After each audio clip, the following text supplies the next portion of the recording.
una sesión larga, un bloque en el cual vamos a comenzar a ver, dentro del contexto del diplomado que están llevando, vamos a ver todo lo que es el enfoque del sistema de vigilancia comunitaria, pero antes de abordar el sistema de vigilancia comunitaria, vamos a hacer una revisión de cómo está organizado el MINSA. Yo veo de que ustedes son trabajadores del MINSA, entonces va a ser mucho más fácil poder entenderla. Que sigue, por favor. Como ustedes bien saben, en el Ministerio de Salud ve la salud del mundo, ve la salud de todos los departamentos de un país que tiene costa, que tiene sierra, que tiene selva, que no todos los contextos son como aquí Chimbote. Ustedes están viendo de que aquí tan cerca tienen Aguaraz sierra, que tiene los nevados, pero también tenemos nosotros selva, que está nevando. Es decir, tenemos un país muy heterogéneo y la realidad epidemiológica, cultural es diferente. Para el Ministerio de Salud es programar para diferentes contextos y con realidades que son completamente diferentes. No obstante, nosotros podemos aquí entender, ¿no?, de que cómo es para un país poder programar la salud si tenemos idiomas diferentes, culturas diferentes, enfermedades diferentes, ¿no? De un mismo escritorio es muy difícil programar una realidad tan diversificada. La que sigue, por favor, ¿no? Y aquí nosotros podemos ver, ¿no?, el país, y podemos ver nosotros en este contexto la tremenda variedad que tenemos. Este módulo ustedes lo van a llevar en otro módulo más adelante. Estamos haciendo una revisión muy rápida solamente para entrar a lo que es vigilancia comunitaria. La que sigue, por favor. Bien, nosotros dentro de la realidad diversificada del país tenemos representantes comunitarios de diferentes culturas, ¿no? Y cuando nosotros hablamos del sistema de vigilancia comunitaria tenemos que pensar en ese contexto variado, ¿no? Entonces, para seguir entendiendo cómo el Ministerio está tratando de utilizar un lenguaje que se adapte a la diversidad del país, ¿no?, vamos primeramente que tenemos nuevos lineamientos. Tenemos una reforma en marcha que ha comenzado en el 2013, ¿no?, y que tiene lineamientos, y esta reforma va a tomar algunos años su implementación. No es solamente promulgarla, sino de que poder incorporar todas las modalidades que trae en una realidad va a tener que tomar años, ¿no? Dentro de esa reforma nosotros tenemos de que se dirige a un país fragmentado, a un país segmentado. ¿Qué significa que es fragmentado y segmentado? Es un país en el cual en las grandes capitales se concentran culturas diversas y aunque les parezca mentira, la diversidad de culturas fragmenta una cultura. ¿Cómo lo fragmenta? Es decir, si nosotros estamos en un asentamiento humano y tenemos, por decir, gente que viene de la selva, tenemos gente que viene de la costa, tenemos gente que viene de la sierra, cada uno trae una cultura diferente, cada uno trae una cosmovisión diferente para mirar la vida. Y cuando nosotros vamos mezclando a los actores sociales de la comunidad con culturas diferentes, con diferentes puntos de vista, esa forma de ver la salud se va fragmentando, porque no todos están mirando en la misma dirección. Se trataría de que todos miren lo mismo, pero el lenguaje que hablamos, y no solamente el lenguaje idiomático, sino cultural, es diferente y eso hace que se fragmente. Pero la fragmentación mayor es porque vivimos en un país donde hay muchos pobres y pocos ricos, en donde el acceso a la salud también es diferente, ¿no? Son diferentes formas de acceso. Entonces, vemos nosotros que las realidades son diferentes y el Ministerio de Salud pretende, a través de la reforma, ¿no?, mirar el criterio de población, entender nosotros que esa población diversificada que hemos visto tenga acceso a todas las acciones de la reforma, ¿no? Entender el área geográfica, y cuando hablamos de área geográfica estamos agregándole un componente nuevo a la forma de ver la salud, porque a diferencia de que nosotros estamos acostumbrados a ver que existe una zona adscrita para atender la salud, ¿no?, el paciente puede atenderse donde quiere. El día lunes se atiende en un establecimiento, el martes se va a otro, y eso sucede también en Lima, ¿no?, en que los pacientes van a diferentes establecimientos, pero según la reforma va a haber una adscripción. ¿Qué significa eso? Significa que así como en salud, cada paciente tiene un lugar establecido para poderse atender, en la nueva reforma va a ser así. Es decir, si un niño va a vacunarse a un establecimiento que no le corresponde, no va a figurar ahí, y por tanto, siendo la vacuna un servicio gratuito, es muy posible de que tenga que ir a su lugar de referencia, y por eso nosotros los profesionales de enfermería y los profesionales de la salud, no necesariamente enfermería, tenemos que preocuparnos de que todos los establecimientos, de la complejidad que sea, estén abastecidos. estén abastecidos y puedan dar soporte, porque sería muy triste de que le digan a la población que vaya a su establecimiento menos complejo y que no encuentre el servicio que va a buscar. Entonces estaríamos haciendo un maltrato. La reforma de salud tiene que ver de que esa decisión de que los pacientes se atiendan en su localidad esté provista de un servicio. Por otro lado, tenemos la capacidad resolutiva. ¿Qué significa? La capacidad de solucionar la problemática. La que sigue, por favor. ¿Ya? Entonces nosotros, ¿no? Se supone de que esta reforma busca la oportunidad, busca acortar las brechas. Y cuando hablamos nosotros de brechas, estamos hablando de la diferencia que hay entre un usuario y otro usuario. Estamos hablando del aseguramiento supuestamente universal de la salud. Y digo supuestamente porque no me voy a poner la bandera del MINSA, siendo también yo una trabajadora del MINSA, ¿no?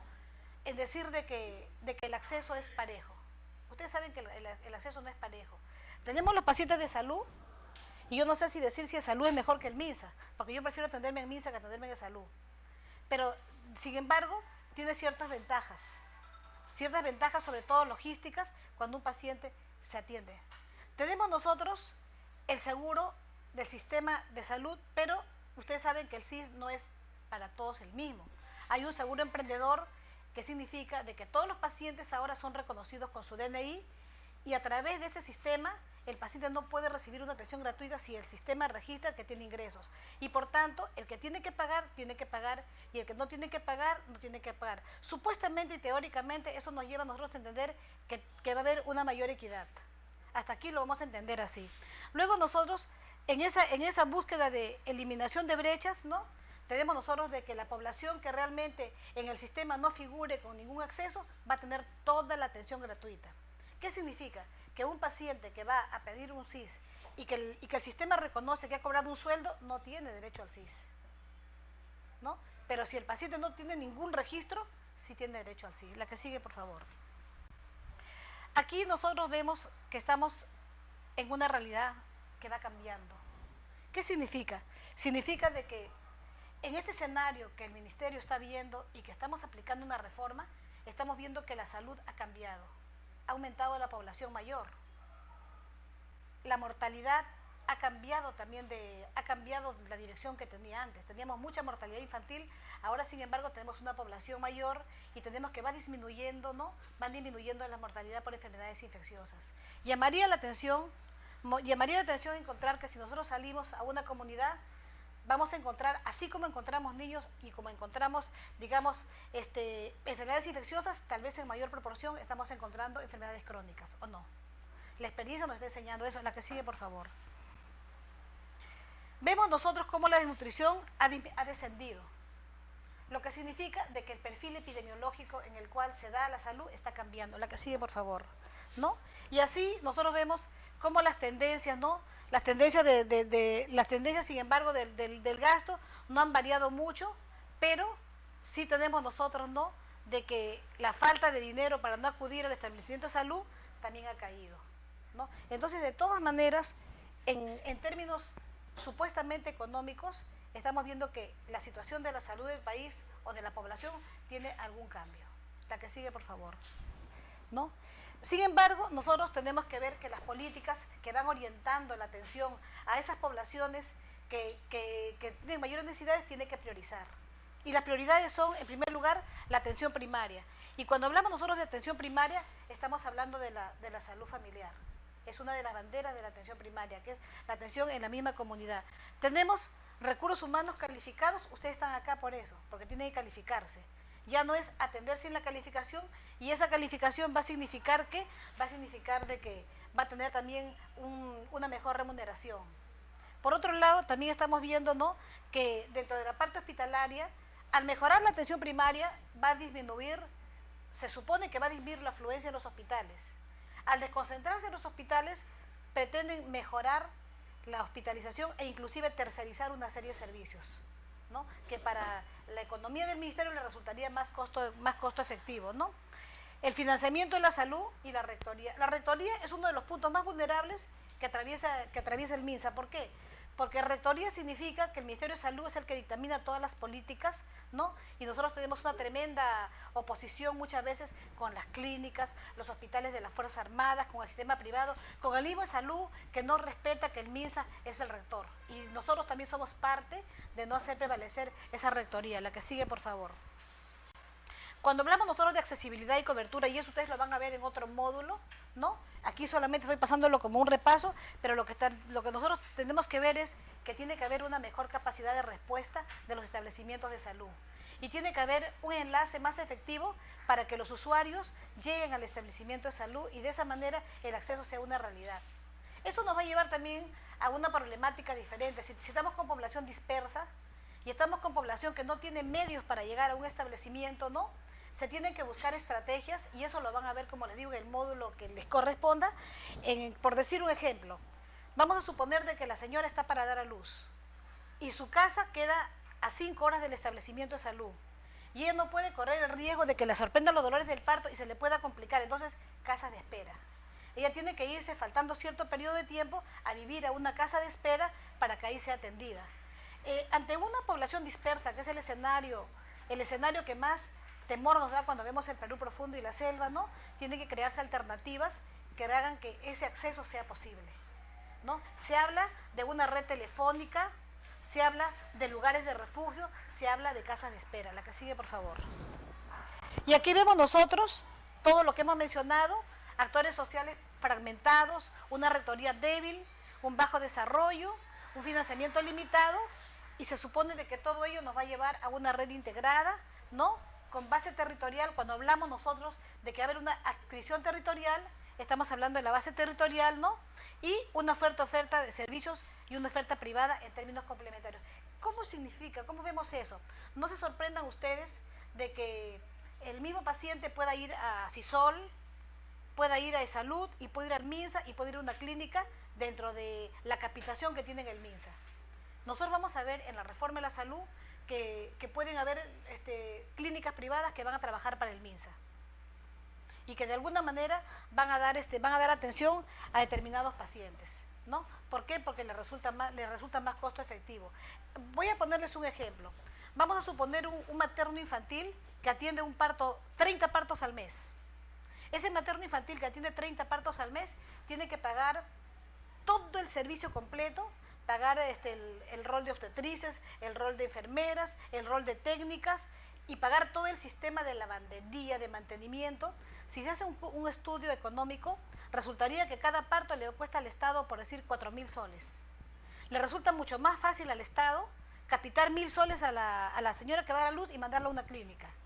Esos estudios en este momento, todos los economistas que están entrando a servir ya están haciendo esos estudios y no se sorprendan ustedes que en lo que se viene la reforma, ¿no?, aparezcan esos cambios. Que nosotros vamos a tener opiniones diferentes, pero es el enfoque que se le está dando. La que sigue, por favor. Entonces nosotros vemos que no hay otra condición de contacto y acogida que no sea la atención primaria. Es decir, si nosotros vamos a enlazar al usuario, al paciente, con el sistema de salud, ¿dónde lo contactamos? ¿Lo mandamos al hospital? No, se supone que el primer contacto debe ser dentro de la misma comunidad. Por eso es que la salud familiar y comunitaria, y hoy día vamos a terminar viendo eso, va a segmentar a la población, pero no la va a segmentar para separarla, sino para estratificarla, para dar, digamos, un dominio a un equipo de profesionales de salud para que den esa primera acogida en el primer nivel de atención. La que sigue, por favor. ¿No? Y así vemos nosotros, ¿no?, de que va a tratar de llegar a la población respetando la cultura, respetando los valores, respetando las características de cada comunidad. Imagínense si nosotros vamos a ir a una comunidad que sea una tribu. Yo estuve hace poco en Iquitos y me fui a una tribu en donde las mujeres andaban con los pechos descubiertos, ¿no?, y se ponían una tira acá, y su forma de vivir era esa. Es una familia, es una casa, es una forma, una organización diferente. Diré, no es una familia, no, nosotros tenemos que respetar la interculturalidad, la forma como ellos viven, ¿no? Y sea cual fuera la característica, nosotros tenemos que entendernos y adaptar y respetar la dignidad humana, ¿no?, con ética profesional. Eso significa que nosotros no tenemos ningún nivel de exclusión, tenemos que incluir a todos, a los homosexuales, a las prostitutas, a los más pobres, a los indigentes, a toda persona que requiere los servicios de salud. La que sigue, por favor, ¿no? Luego nosotros vemos de que las personas viven y se desarrollan en la colectividad, ¿no? Y de este contexto en el que se adquiere y comparten valores. ¿Qué significa? Que en los núcleos familiares, ¿no? En la convivencia que se dan, ¿no? Se dan los determinantes. ¿Cuáles son los determinantes de la salud? Ustedes deben haber llevado, cuando llevaron salud comunitaria, el tema de los determinantes. Bueno, para hacer un recordatorio fuera del programa, en el año 1974 hubo un señor que no era médico, era un administrador, tal vez abogado, que se llamaba Marla Londe y era ministro de Salud del Canadá. Él mandó a hacer un estudio de investigación. Él no lo hizo porque, como les digo, él lo mandó a hacer y él descubrió que solo el 11% de la población que se atiende en el sistema de salud es merecedora de que el sistema falle. Es decir, toda la patología, todo lo malo que pasa de enfermedades, solo el 11% es por culpa del sistema de salud. El 91% depende de la herencia genética, de la biología, depende de lo que la persona come, del seguro que tenga trabajo, que tenga una familia bien constituida, que haya buen clima, que su casa tenga condiciones, que tenga agua, que tenga desagüe, que tenga luz. Es decir, el 89% de la problemática de la salud no depende del sistema de salud. Y cuando nosotros entendemos de que solo el 11% depende del sistema de salud, tenemos que ver que es imposible llevar adelante la tarea de mejorar la salud si no trabajamos con otros sectores, si no le damos un enfoque multisectorial al problema de la salud. Y eso significa que los determinantes de la salud es todo lo que les he mencionado. ¿Cuáles son los determinantes? Las condiciones genéticas, la organización de la familia, las crisis familiares o el estrés familiar, ¿no? El tipo de riesgo social que puede haber. Es decir, son determinantes que van a hacer que la familia o la persona o la comunidad adquiera determinado riesgo. Se supone que la reforma de la salud va directamente a estudiar los determinantes. Y cuando hablamos de determinantes, hablamos de una realidad específica. Es decir, los determinantes de Chimbote no van a ser lo mismo que los determinantes de Ucayali, ni van a ser lo mismo que los determinantes de Piura o de Tacna. Los determinantes de Chimbote, ustedes saben, ustedes tienen una historia. Ustedes tienen una historia bien interesante. Creo que tienen la historia del cólera, ¿no? Creo que el cólera comenzó acá, ¿no? Aquí se dieron determinantes. Los determinantes que se dieron acá no se dieron en ninguna parte del país, ni en América Latina. Sin embargo, por ese factor de determinantes ocurrió una epidemia que no solamente llegó a América Latina, sino llegó a ser mundial, ¿no? Existen otros determinantes variados según cada contexto. La que sigue, por favor. Y aquí tenemos nosotros que se supone, y digo se supone porque todavía no lo estoy viviendo plenamente y ustedes posiblemente tampoco, ¿no?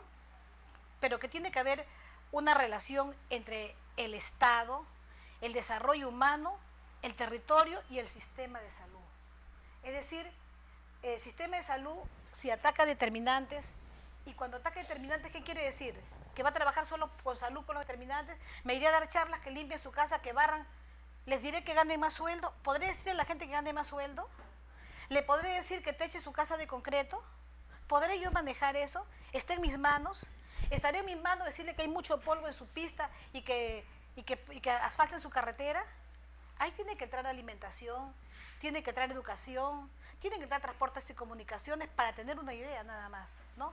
Entonces, eso nos confirma que tenemos que tener un enfoque multisectorial. La que sigue, por favor, ¿no?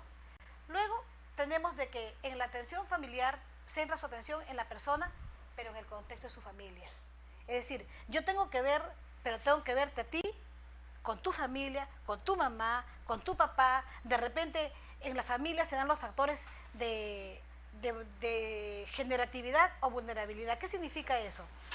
Mi familia funciona bien, en mi familia todo está bien, tengo generatividad familiar. Tengo una familia, como dicen en Argentina, contenedora.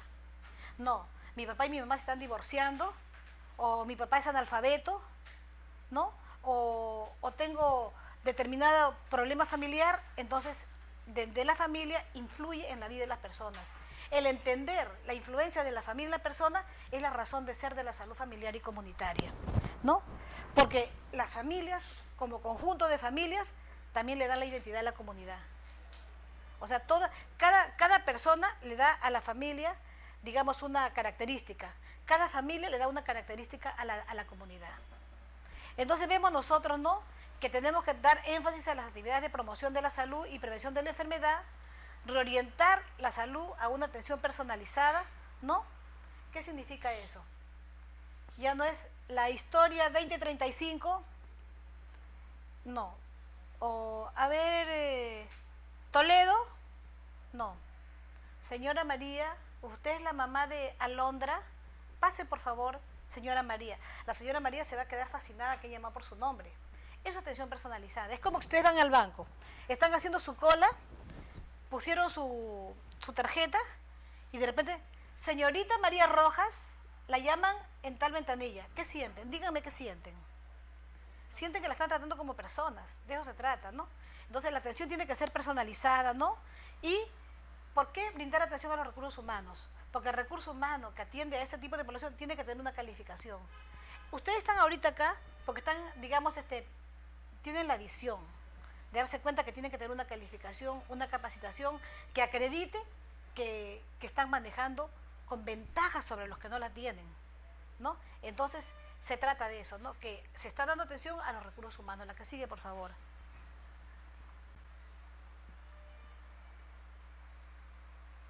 Tenemos nosotros que se promueve la gestión de la salud con enfoque territorial, ya hemos visto. Las redes tienen que funcionar, pero de verdad como redes. No es solamente la red, la microred, sino de que realmente haya una referencia y contrarreferencia. Cuando se dé la referencia y la contrarreferencia, recién las redes están funcionando de verdad. Pero mira, que tú digas, ¿dónde fuiste? A la posta, yo al hospital, yo al materno infantil. Y si el materno infantil no refiere a la posta y el hospital no refiere al materno infantil y no se da la contrarreferencia, no están funcionando el sistema de redes. Así de simple. Es como hablar solo y no tener respuesta. Se supone que en la efectividad de esta reforma tiene que haber una verdadera respuesta, ¿no? Y ya hemos hablado que tiene que abordar los determinantes de la salud, ¿no?, que tiene que haber un mecanismo de financiamiento, y también hemos hablado de los seguros, los seguritos, el emprendedor, hemos hablado del CIS, hemos hablado de salud y también de los seguros privados, ¿no? Promueve un marco jurídico sanitario que actualice la normatividad, ¿no?, y el respeto al impulso a la transversalización. Fíjense bien esa norma, dice, respeta el impulso a la transversalización de los enfoques de derecho y de interculturalidad y equidad de género. ¿Qué significa eso? Significa de que vamos a ver a todos en una misma dimensión. Vamos a respetar el idioma de las personas, la cultura de las personas, y no porque está con la pollera sentada hablando quechua, se queda el último. Llega la persona embarada, pase usted por favor. La persona humilde, la persona que es así, de condición muy humilde, es tan tímida y tan respetuosa y es incapaz de reclamar, es incapaz de gritar. Señora, ¿de qué hora usted está acá? Desde las 6 de la mañana, señorita. ¿Qué hora es? 3 de la tarde. Es que no me llaman todavía, ¿no? Entonces realmente eso no puede seguir así. El paciente tiene que empoderarse a su servicio y tiene que ser escuchado y tiene que ser atendido. La que sigue, por favor. ¿No? Aquí vemos nosotros el marco conceptual, los determinantes. Esto lo van a ver ustedes en otra diapositiva, en otro módulo, pero vamos nosotros, ¿no?, que hay determinantes sociales de la salud y desigualdades sanitarias. Y tenemos nosotros, como antes vimos, el contexto político, los valores culturales, tenemos nosotros estructurales, la educación, la ocupación, el ingreso, el género, y en el sistema de salud tenemos circunstancias materiales, cohesión social, factores psicosociales, conducta y factores biológicos. Pregunta, ¿qué es cohesión social?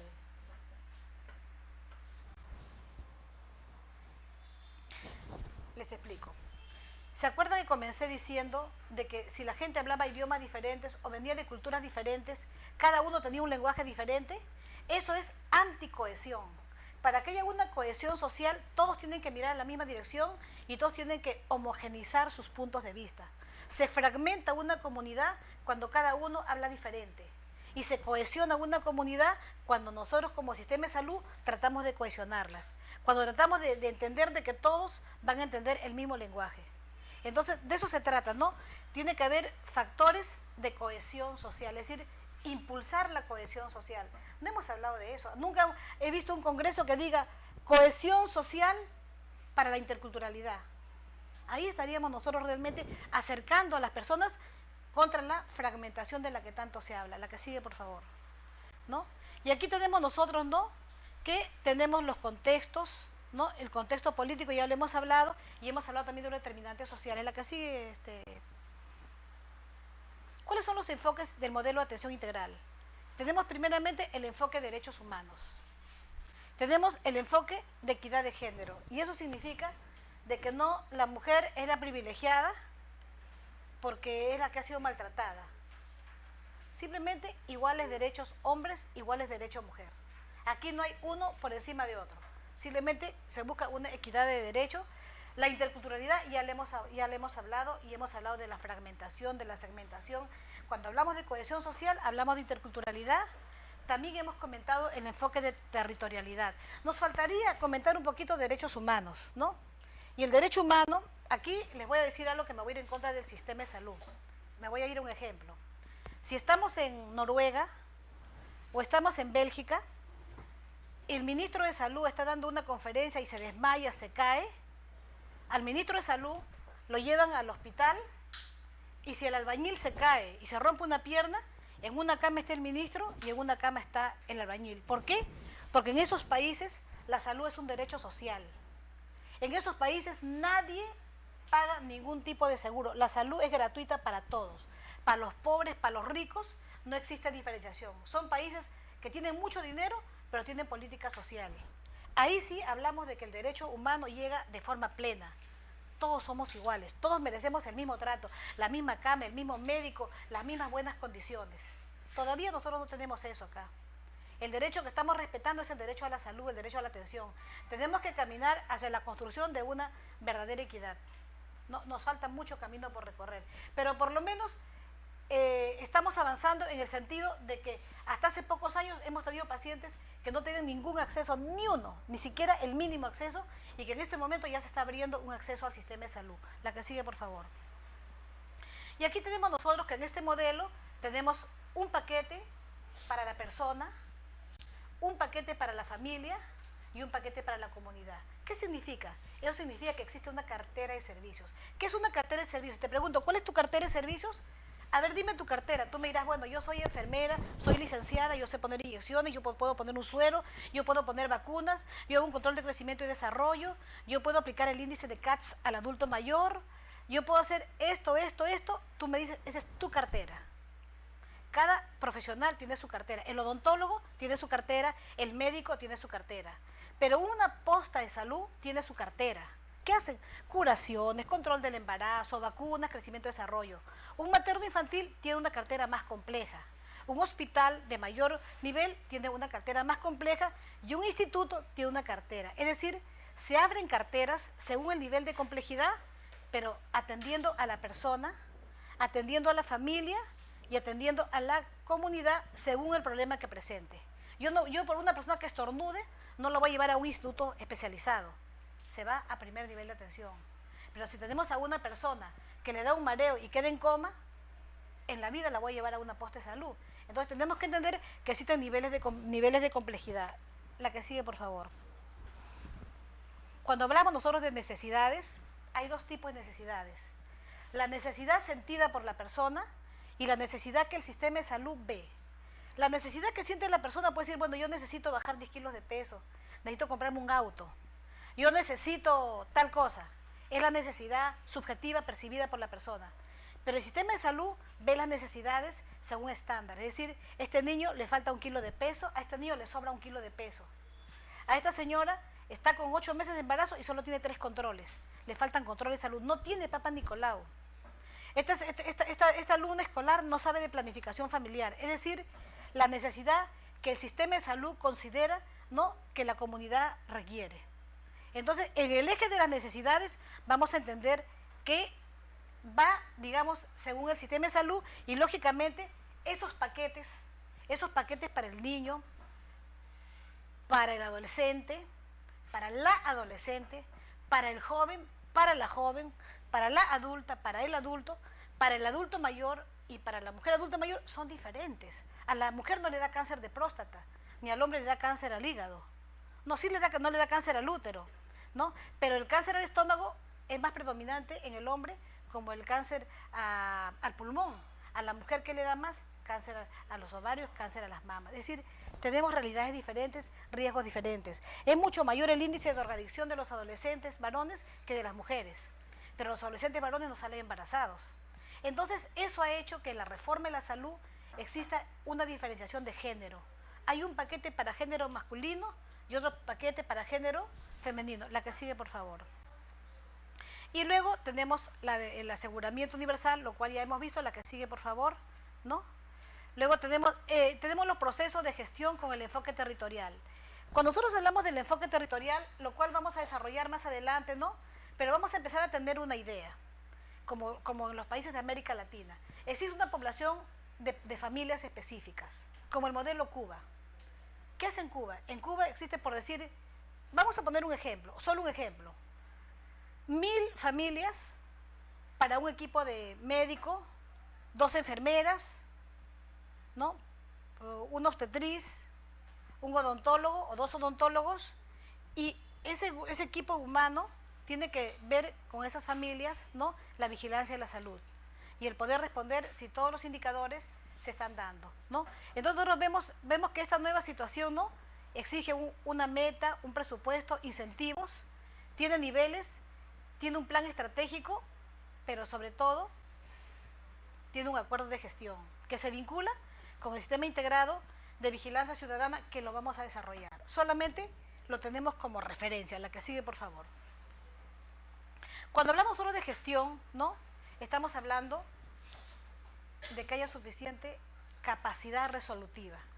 Tienen que haber enfermeras especialistas en salud familiar, médicos de salud familiar, tiene que haber obstetrices de salud familiar, ¿no? Tiene que haber equipos completos y tiene que la comunidad encontrar condiciones, ¿no?, de que el problema por el que demanda sean reconocidos y sean atendidos, ¿no? Y sobre todo, como nosotros pretendemos con la prevención y la promoción, disminuir el índice de enfermedades. Recuerden que uno de los ejes más importantes era la atención primaria de salud, de los lineamientos de salud. La que sigue, por favor, ¿no? Recursos humanos adecuados, competentes en el lugar apropiado. La que sigue, por favor. Ya, ok.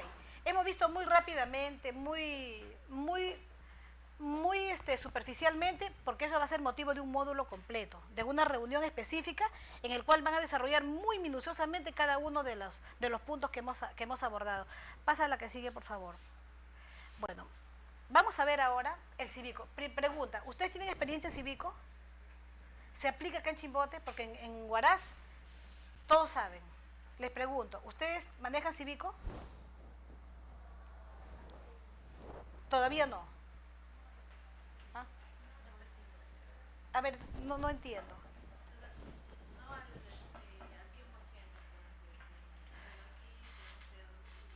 Ya, bien, vamos a ver. La que sigue, por favor.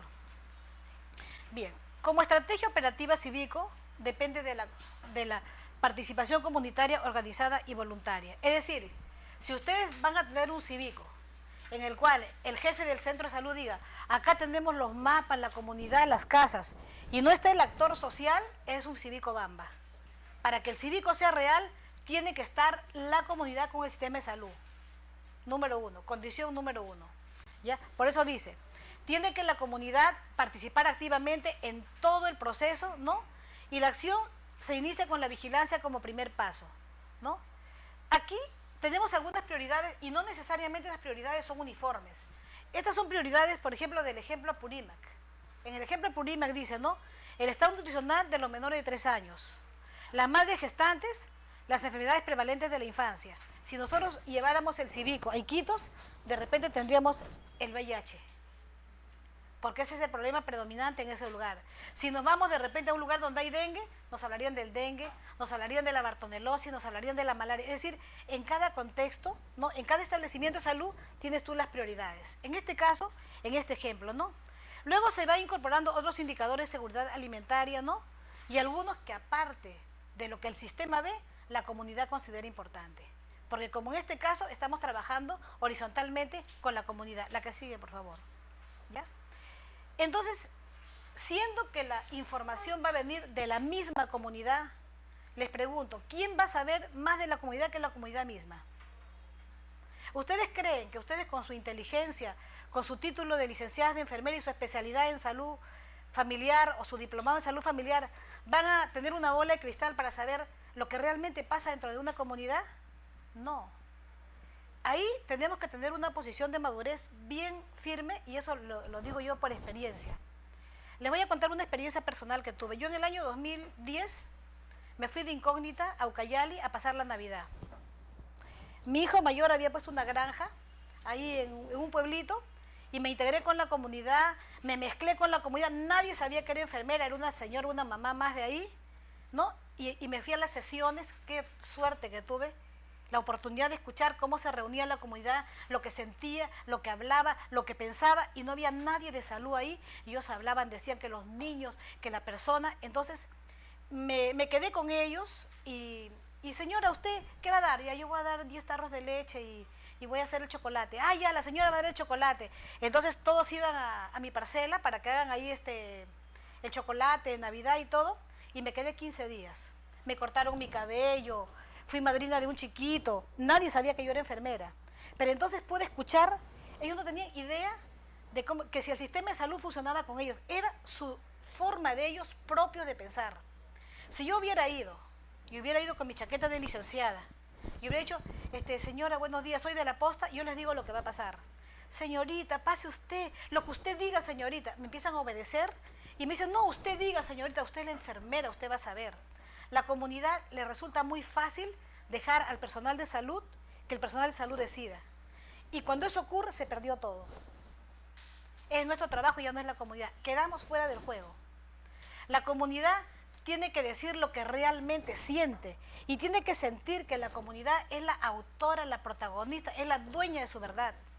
No caigan en el error de dejarse, porque ellos lo primero que le van a decir es, señorita, lo que usted ordene va a ser. Usted es la enfermera y usted sabe mucho, señorita. Y la comunidad va a decir, sí, señora, vamos a vacunar. La señorita dice que va a vacunar y todos van a estar ahí en el día de la vacunación. Vamos a hacer control de crecimiento y desarrollo, y ya les van a traer a los niños. Todo eso que va a ocurrir y que la comunidad les va a agradecer, les va a tomar fotos, cuando ustedes se vayan se acabó. Nunca más. La fiesta solo dura mientras ustedes estén. Nosotros, para tener madurez comunitaria, tenemos que entender que tiene que ser de ellas, y cuando ustedes se vayan, lo sigan haciendo. Cuando el día que ustedes se vayan, la comunidad sigue haciendo sin ustedes lo que ustedes les han enseñado, ese día han trascendido en una comunidad. Y para que llegue eso, tenemos que no ser nosotros los vedettes, sino ellos. Tiene que ser que ellos los que decidan lo que su comunidad quiere, cómo lo quieren y dónde lo quieren. En el caso de mi experiencia personal, como me metí y fue una de ellas, yo escuchaba lo que ellos decían. Yo escuchaba todo lo que ellos hablaban, lo que ellos realmente sentían, ¿no? Y hubiera sido muy diferente, porque ya 1000 veces he ido a las comunidades a barrer, a hacer operación limpieza, he ido a enseñar miles de cosas y he visto las experiencias maravillosas, pero no es lo que la comunidad le nace decir.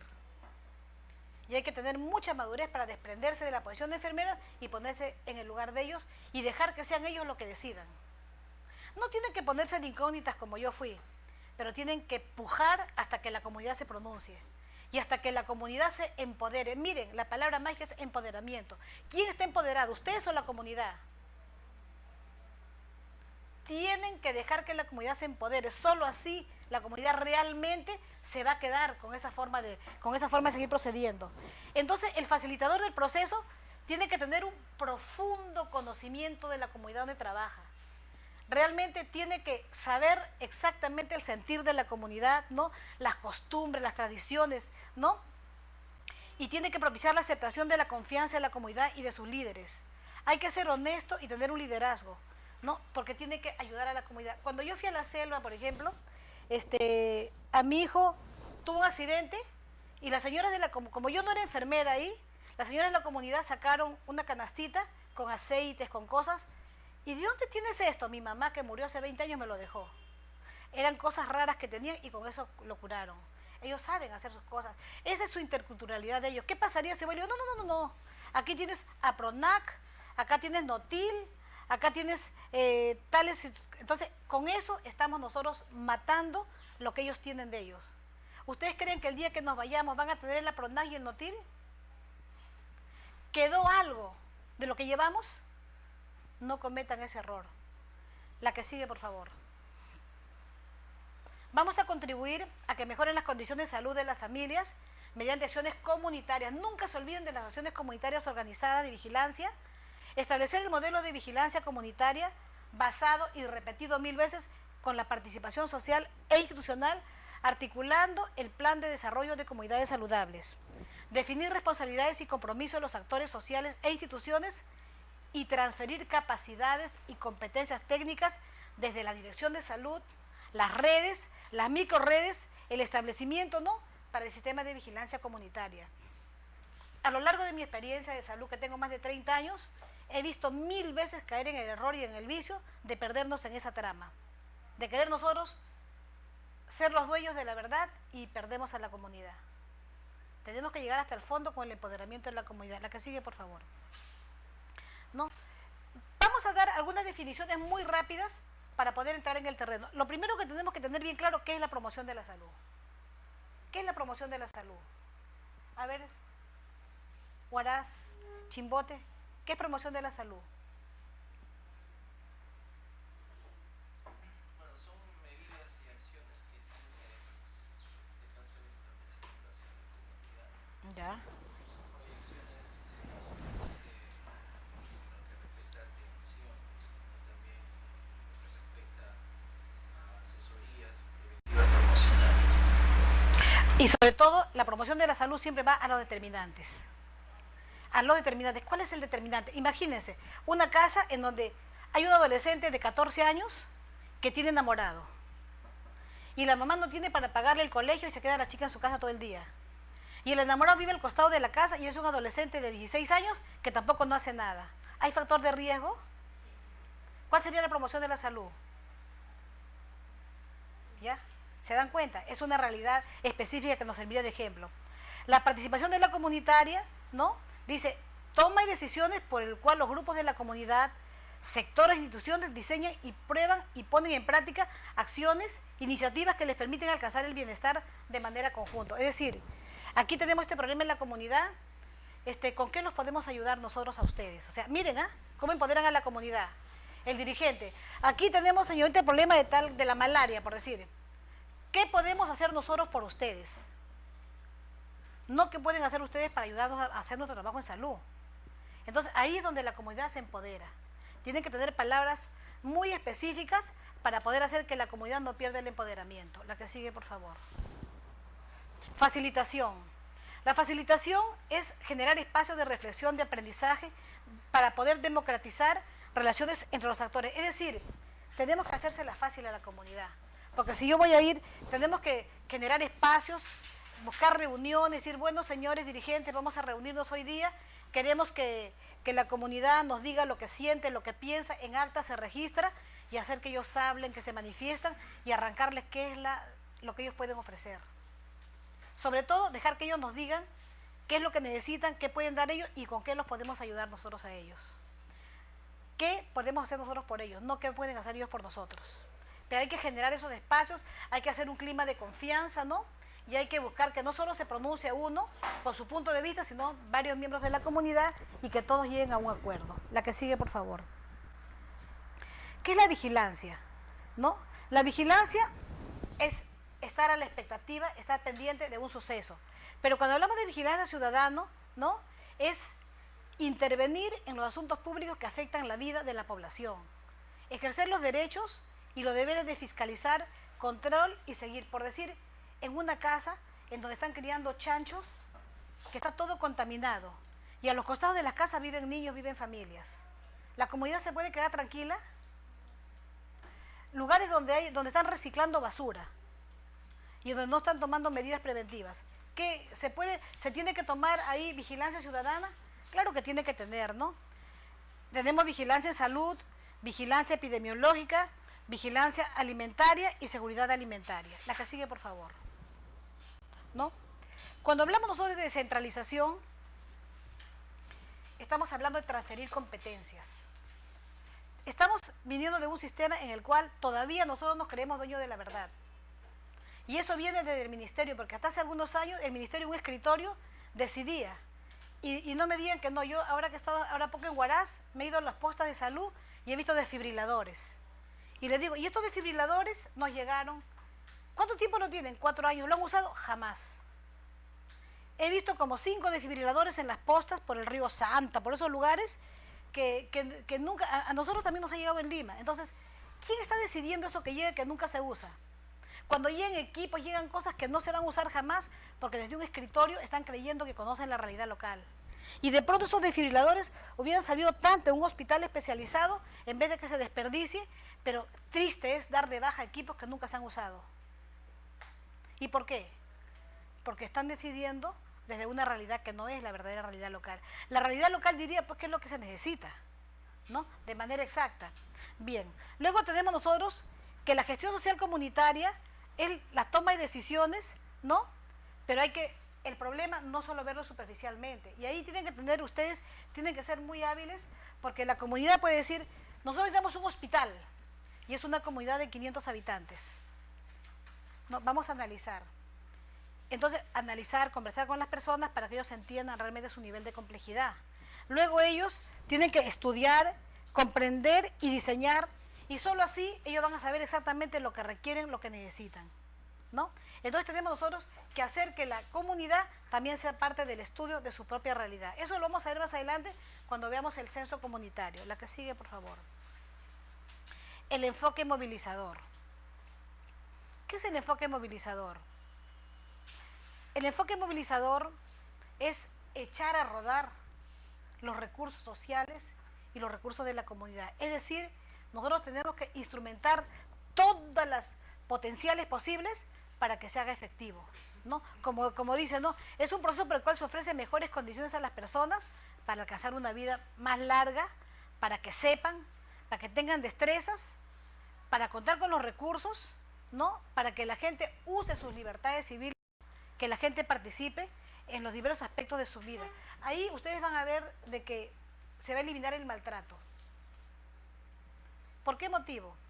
¿Cómo tratamos a los pacientes? A ver, cuéntenme. ¿Los tratan? ¿Hay maltrato en sus establecimientos?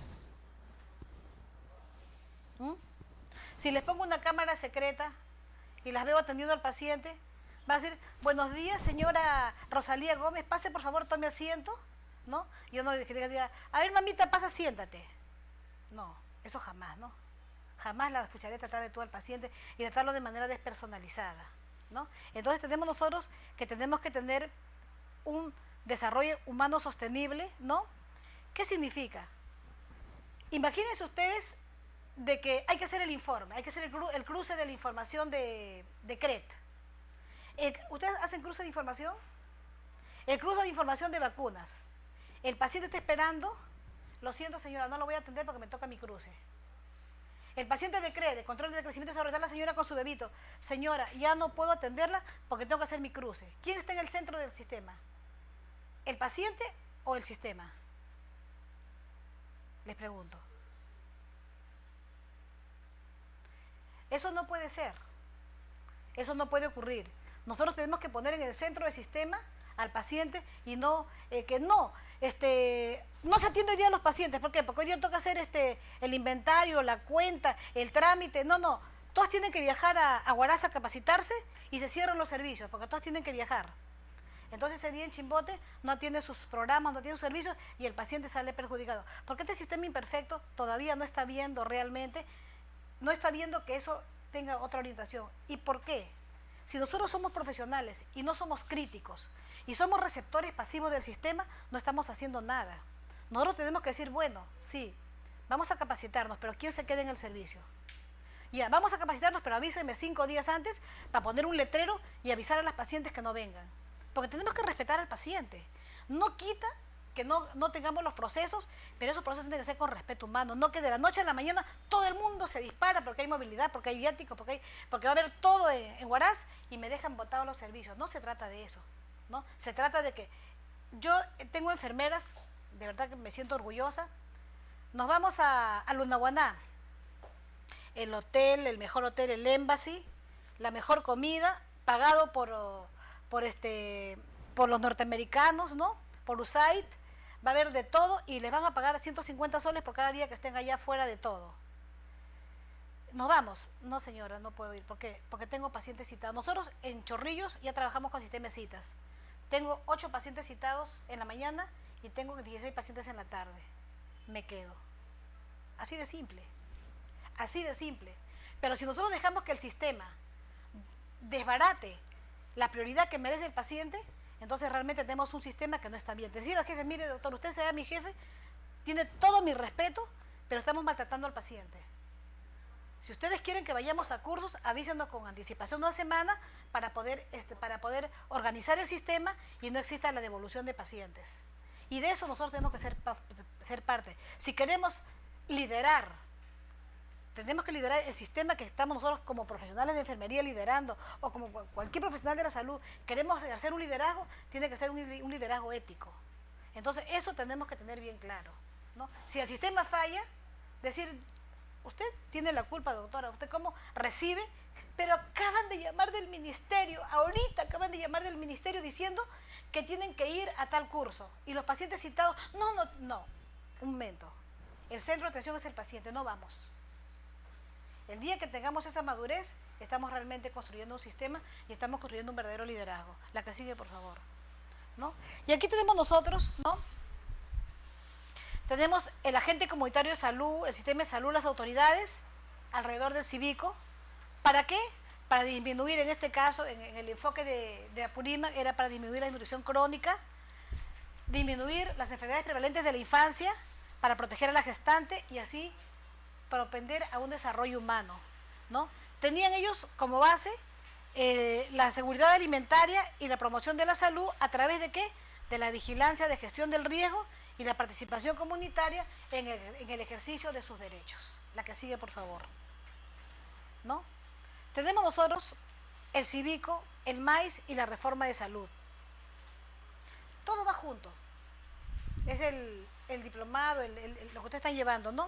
El MINSA ha señalado la implementación del modelo de atención integral de salud, ¿no?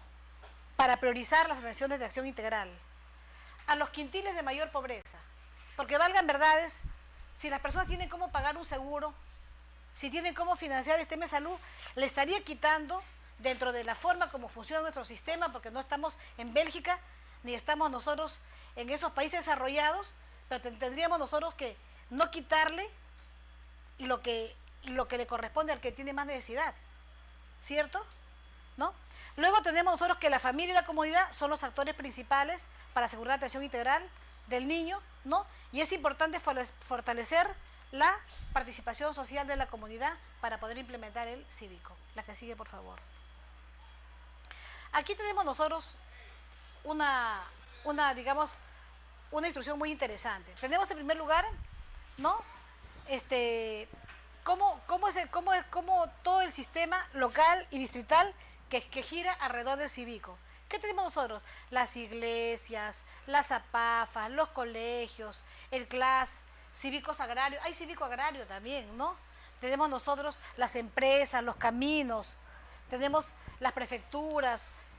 En este caso, Pronamach debe ser de ahí, debe ser de Apurímac, Foscodes, el Prona, Codecos, es decir, todas las organizaciones de la sociedad civil que están alrededor, ¿no?, de la realidad de una comunidad.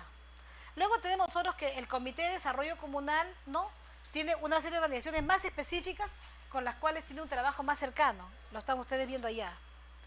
El Civico, aquí están ustedes mirando las casas que tienen a su cargo y aquí tienen ustedes los riesgos y daños vigilados. Esos riesgos y daños vigilados dependen de la realidad. ¿Ustedes cuál es su riesgo mayor que tienen acá en Chimbote? ¿Las respiratorias? ¿Las diarreicas? Y en tercer lugar, ¿qué enfermedades tienen ustedes como riesgo epidemiológico? Problemas del embarazo, de la gestante, del parto, del puerperio, enfermedades de la piel, o tienen enfermedades ya no transmisibles, ¿no? Tenemos que ver cómo están posicionándose. Imagínense que hay lugares en donde la tercera causa son accidentes de tránsito, porque el perfil epidemiológico es diferente en cada comunidad. La que sigue, por favor. ¿Ya? Entonces tenemos nosotros, ¿no?, que el Civico va a influir oportunamente en los factores que afectan la salud de la población y va a vigilar los indicadores que expresan la realidad sociodemográfica. Es decir, el Civico ¿Qué indicadores se expresarían? La mortalidad, la morbilidad, ¿no? El número de embarazados adolescentes, etcétera. La que sigue, por favor. El cívico articula a los actores sociales, es decir, el cívico une a la comunidad con el sistema de salud, los articula, ¿no? Para vigilar los riesgos priorizados, ¿no? Y para garantizar que la acción sea veraz, que sea oportuna y que sea objetiva. Muy diferente. Por decir un ejemplo, si ustedes ven un histórico y dicen, a ver, revise usted etapa de vida niño. Y a usted, licenciada, revise el comparativo del primer semestre del 2012 y de 2013. El comparativo de etapa de vida niño. Y de pronto descubren que en el primer semestre del 2012 hubo una epidemia de ira. Y nunca se dieron cuenta. Hubo una epidemia de rubiola. ¿Por qué? Porque la información dio cuenta de ese problema, pero el sistema no hizo nada. Porque los pacientes venían y nadie se dio cuenta de que tenían un brote. Lo atendieron, oye, están viniendo bastantes pacientes, ¿no? Pasó y no se hizo nada. Se supone que si ustedes tienen un sistema de vigilancia comunitaria, les dirá, la vecina de acá, la de acá y la de acá tienen este problema. Y será mucho más específico intervenir en una realidad más cercana. La que sigue, por favor. Respecto a la comunidad, ¿qué beneficios? Participan y son responsables del cuidado de salud, implementan una cultura de vigilancia de riesgo. Al principio es nuevo, hasta que después ya es automático, ya se convierte como en algo habitual, ¿no? Mejoran el acceso a los servicios de salud, ¿no? ¿Qué beneficio le da a las autoridades locales? Provee información actualizada, inclusión de la salud en la agenda del gobierno local. El sistema de salud se beneficia porque va a tener eso, que no lo tiene, ¿no? Y el establecimiento de salud va a aumentar la cobertura de la vigilancia epidemiológica, al menos la que sigue, ¿no? Y va a tener ustedes, ¿no?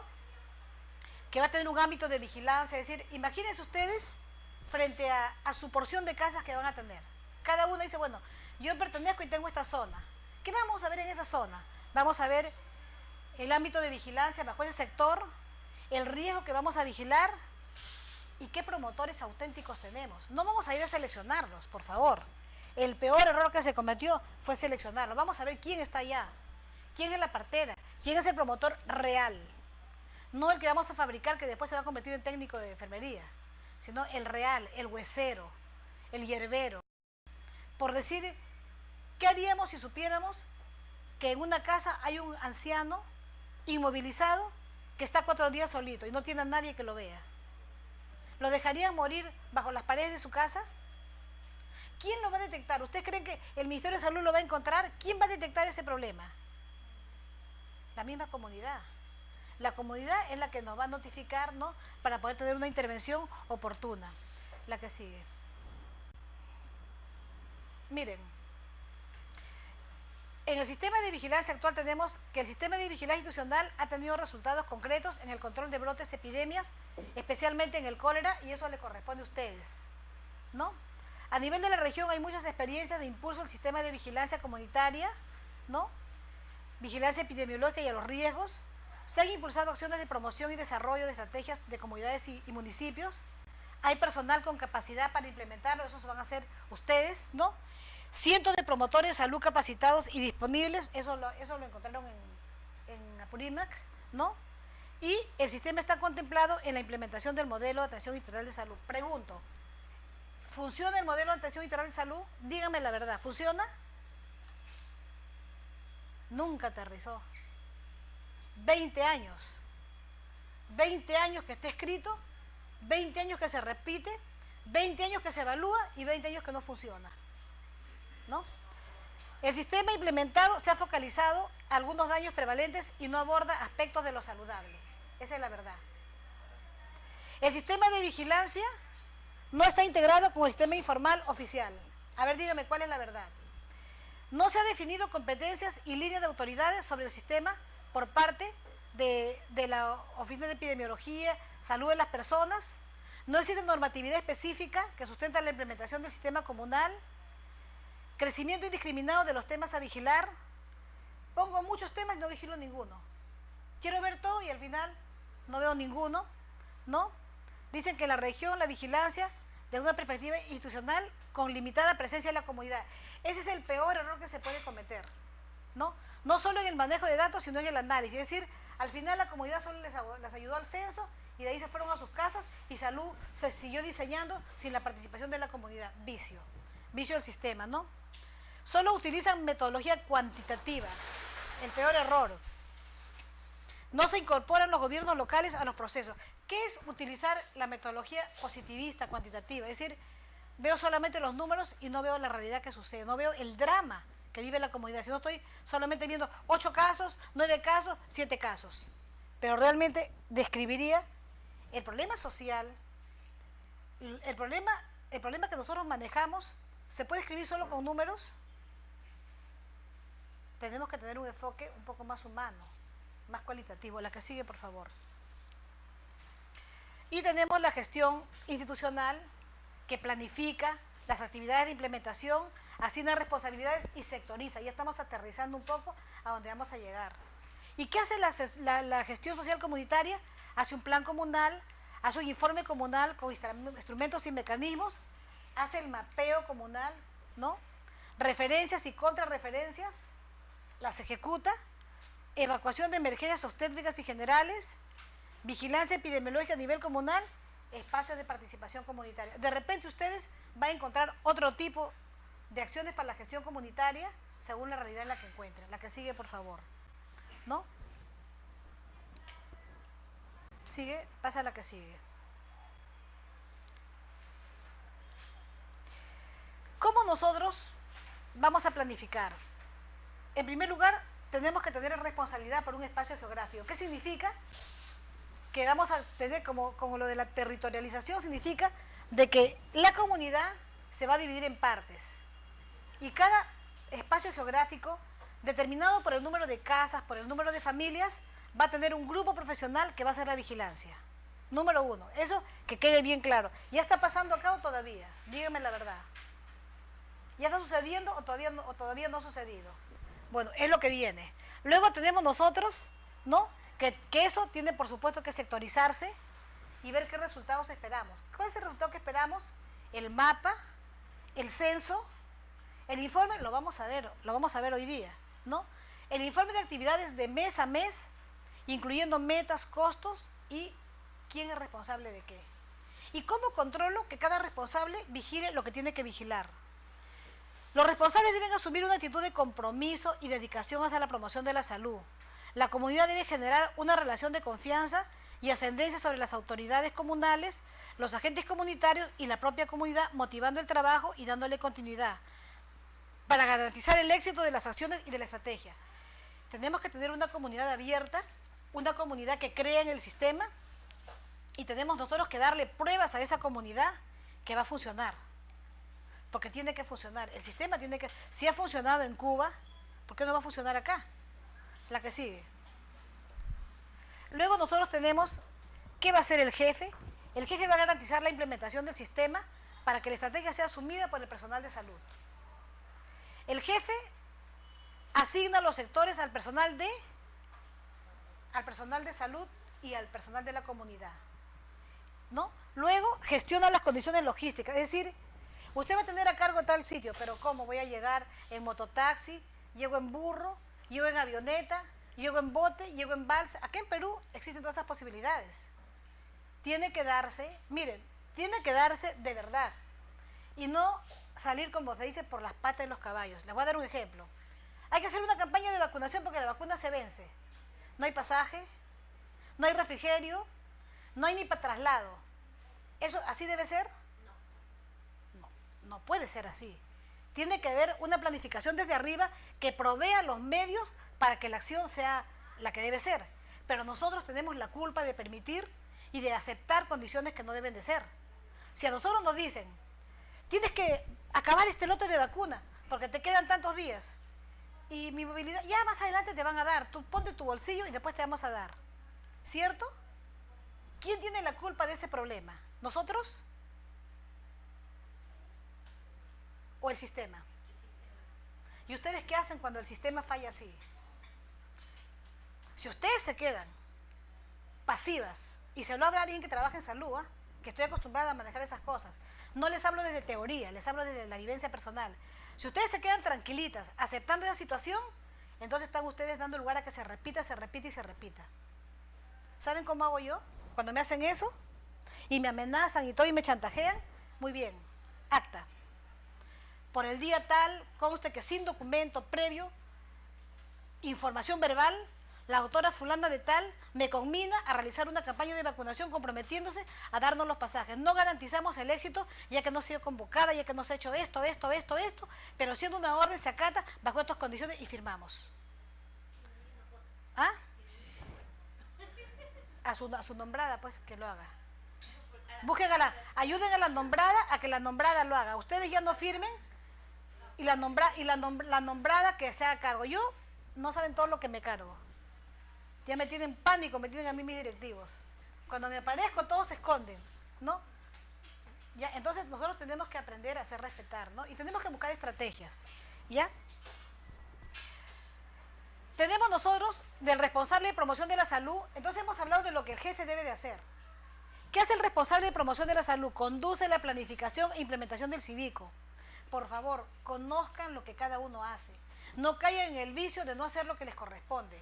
El jefe de promoción de la salud conduce la planificación e implementación del CIVICO y el uso de instrumentos sugeridos. Elabora el plan con el jefe del establecimiento de salud y los sectoristas que le permite establecer metas y tiempos requeridos. Tampoco se queden fuera del fuego y que después les digan lo que tienen que hacer. Ustedes tienen que estar dentro de eso, ¿no? Garantizar que el sectorista conozca y maneje la estrategia CIVICO y esté motivado y cuente con acompañamiento. Canaliza, procesa, archiva la información para análisis por comunidades y sectores y dispondrá de un archivo de fácil acceso para concentrar y organizar la información brindada. Esto les digo que se lo aprendan como si fuera la Biblia, porque ustedes, como van a ser especialistas en salud familiar y comunitaria, van a tener a su cargo. Tengan mucho cuidado de no hacer lo que no les corresponde o de recibir una papa caliente que va a estallar en la mano de ustedes. Ustedes tienen que saber qué tiene que hacer cada persona y recibir a la mano de ustedes lo que les corresponde a ustedes. La que sigue, por favor. La gestión social comunitaria va a ser el plan comunal, la información comunal con instrumentos que ahora nos vamos a revisar uno por uno. Vamos a hacer la referencia y con las referencias, va a evacuar las emergencias, va a hacer la vigilancia epidemiológica comunal, ya lo hemos visto, ¿no? Y va a dar los espacios de participación comunitaria que ya lo hemos visto. En el plan comunal tenemos que tener la visión comunal. Construir la visión comunal también lo vamos a hacer ahora en ejercicio, ¿no? Priorizar problemas y necesidades y formular el plan. Debe ser un trabajo coordinado, concertado, ¿no? Que sugiere establecer de manera preliminar una visión y la priorización. ¿Cómo harían la visión? Podemos ahora hacer un sociodrama para construir una visión. Quiero salir un poco de la parte teórica para que entremos al ejercicio. ¿Les parece? La que sigue, por favor. No, dice que una de las tareas de la comunidad es realizar, ¿no?, con la ayuda metodológica y participativa, la visión comunal, ¿no? Y aquí ustedes van a hacer que la comunidad hable. Por decir, vamos a imaginarnos de que ustedes están escuchando y están escribiendo en cartulinitas y cada cartulina tiene su cinta scotch. ¿Cuál es la visión de la comunidad? ¿Cómo quieres ver a tu comunidad en 5 años? No, pero ya estamos en 5 años adelante. No digas cómo quiero, sino pasaron 5 años en tu cabeza. Es una comunidad que tiene especialistas, lo pegas en la pared. Es una comunidad con todos los niños vacunados, lo pegas en tu pared. Es una comunidad con planificación familiar, lo pegas en tu pared. Es una comunidad en que toda la población tiene conciencia de eliminar los residuos, lo pegan en la pared. Es decir, van construyendo la comunidad y van analizándolo y de ahí discuten y analizan cuáles se repiten, cuáles no se repiten y con qué se quedan. Lo vamos a hacer en un ejercicio, pero les voy diciendo, adelantándole, cómo más o menos se haría. La que sigue, por favor, ¿no? Y aquí dice, ¿no? ¿Cómo le sugeriríamos? ¿Cómo le gustaría ver a su comunidad en 5, 10 o 15 años? Cada uno de los participantes escribirá la respuesta en una tarjeta. Se pegan las tarjetas en la pared agrupándose por ideas similares. Las grandes ideas serán leídas y comentadas en el plenario y se pueden mejorar y agregar, ¿no? Con las ideas completas y en plenario se redacta la visión de la comunidad. Como ustedes se dan cuenta, ustedes como enfermeras pueden haber deseado una cosa, pero la comunidad puede tener una pequeña variación, porque la comunidad tiene su propia forma de ver, ¿no? Debe formularse en un lenguaje sencillo, claro, no se les ocurra hablarles palabras técnicas, tienen que hablar con su lenguaje, ¿no? E inspiradora, tiene que haber adrenalina, la gente tiene que emocionarse, la gente tiene que vibrar en ese momento para decir lo que siente, ellos tienen que ver que levanten la voz, que se emocionen, y ahí es donde la gente está sintiendo lo que realmente desea para su comunidad, ¿no? Y considerar una gran pluralidad. ¿Qué significa? Que la mayor parte estén de acuerdo, que la mayor parte tenga el consenso que está bien esa visión, ¿no? Y entonces ahí van a decir, pero en lo social, en lo económico, en lo político, ustedes facilitan y van diciendo las líneas.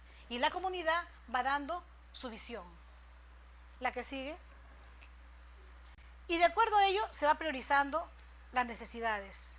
Para poder priorizar tenemos que tener en cuenta la magnitud, la gravedad, la viabilidad y la oportunidad. Les voy a hacer un ejemplo para comprender esto con más facilidad. Ustedes van a un colegio. El colegio tiene 1000 alumnos. 999 alumnos tienen piojos. Cabeza que abren, cabeza que tiene piojos. El único que no tiene piojos es un niño que no se junta con nadie. El único. Y 999 alumnos tienen piojos.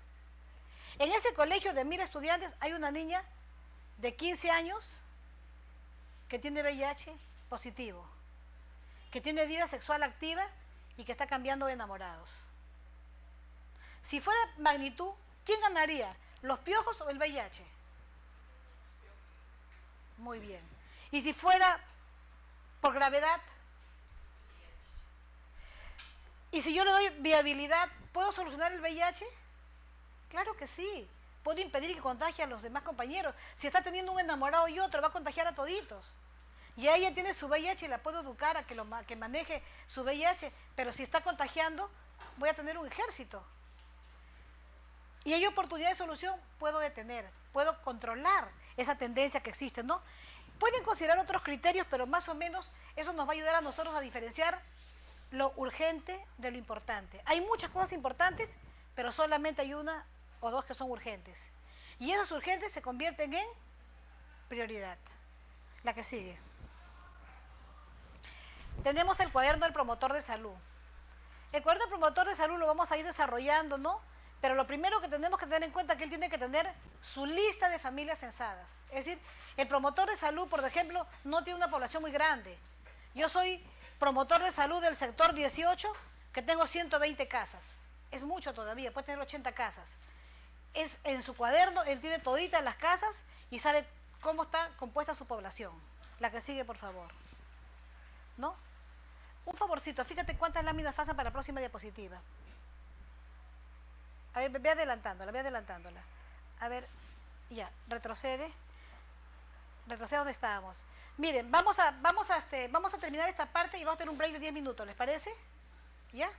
Ok. Ya, entonces miren, ve. Aquí estamos nosotros, vamos a tener en el problema 1 el VIH. ¿Les parece? En el problema 2 vamos a tener los piojos. Y en el problema 3 vamos a poner un incremento de casos de cólera. Y si nosotros tenemos 3 es muy grave, 2 medianamente grave y 1 no es muy grave.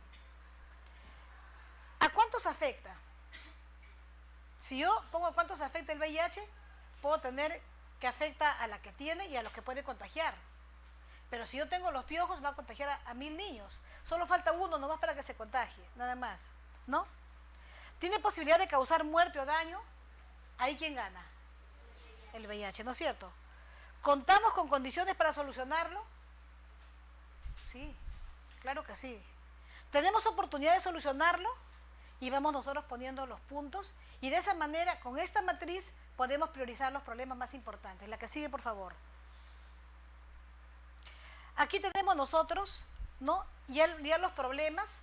Esos mismos problemas que hemos seleccionado, vamos a suponer de que nos quedamos con 2 problemas. Vamos a suponer que nos quedamos con los 3. Número 1, caso de VIH. Número 2, el caso de cólera. Y número 3, los piojitos.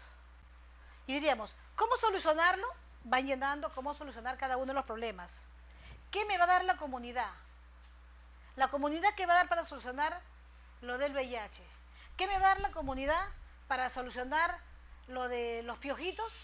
¿Y qué me va a dar la comunidad? Para solucionar lo del cólera. Muy interesante. Pueden hervir el agua, pueden barrer su casa, pueden lavarle la cabeza a los niños, pueden avisar a esa muchacha con quienes se encuentra.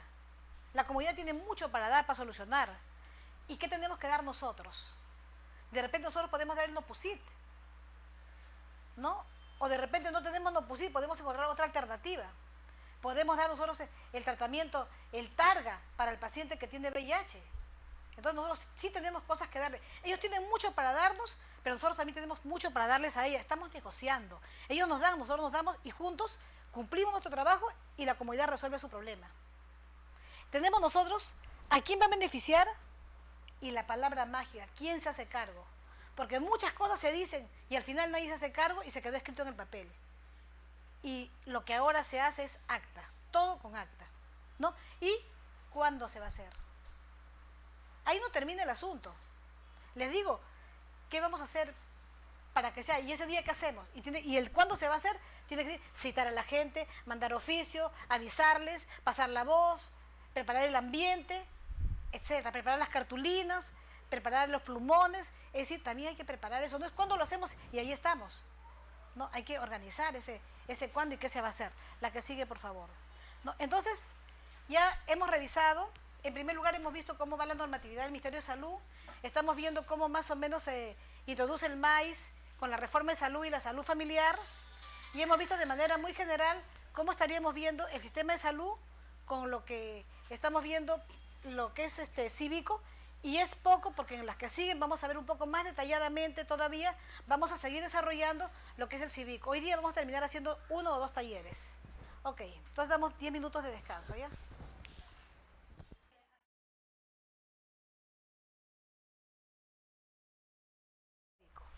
Seguimos nosotros ahora ya profundamente con el cívico, ¿no? La que sigue. Pero vamos a aplicarlo, vamos a combinarlo con un método que se llama el SIGRAP y la salud casa por casa. Esto sí es nuevo para ustedes, ¿ya? La que sigue, por favor. El sectorista es el responsable de la implementación del cívico en las comunidades asignadas, en estrecha comunicación con las autoridades comunales y el agente comunitario. Asesora a la comunidad para la designación del agente comunitario y la determinación de las funciones que deberán desempeñar. O sea, le explica cómo debe ser el agente que la comunidad va a poner, ¿no? Capacita al agente comunitario de salud y autoridades comunales en temas de vigilancia, porque también la gente de la comunidad tiene que estar capacitada. Y promueve la participación activa de las autoridades, organizaciones de la comunidad y de las familias en la construcción del plan comunal. Ya saben que comenzaba con la visión del establecimiento, ¿no? Registra la información producida por el agente comunitario de salud en los formatos correspondientes. La que sigue, Óscar. Propicia la actualización de los instrumentos, como son el censo, el mapa, el registro de seguimiento familiar. Participa en la referencia y contrarreferencia y participa con los actores sociales en las reuniones mensuales, está con la comunidad, programadas, ¿no?, en los planes comunales. Para su labor de vigilancia va a tener una carpeta. ¿Qué tiene su carpeta? El formato del censo, la relación de las familias de la comunidad, ¿no? Ya van a estar codificadas. Ahora vamos a ver una relación de gestantes menores de 3 años, grupos poblacionales de alta vulnerabilidad, el croquis de la comunidad, ¿no?, y la ubicación de las familias en riesgo y el registro de actividades que realizan los promotores de salud. La que sigue, por favor. La sectorización es el primer paso, es decir, vamos a segmentar la comunidad y eso lo vamos a mirar, ¿no? En el establecimiento de salud, que es la división del territorio, la asignación de la población y el personal responsable por sector. ¿Qué tenemos para ello? Tenemos el personal de salud del establecimiento ya capacitado, que estará a cargo del responsable de promoción, el responsable de promoción de salud, quien facilitará con apoyo de este documento. Responsabilizaciones y sectores asignados, la carpeta del sectorista y los archivadores que nos permitirán organizar la información generada en el cívico.